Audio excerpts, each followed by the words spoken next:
বিসমিল্লাহির রহমানির রহিম। আমি একটা জিনিস বুঝতে পারতেছি না যে ইউনূস সরকার যে নতুন আইন করেছে, এই আইনে চাকরিজীবীদের সমস্যা কী?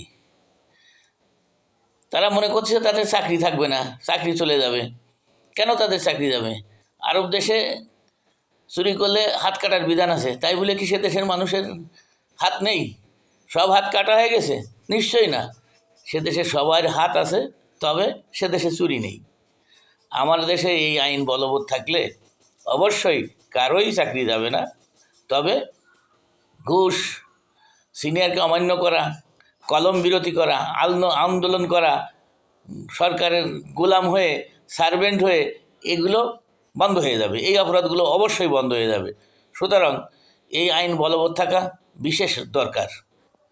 আসসালামু আলাইকুম রহমতুল্লাহি ওয়া বারাকাতুহু।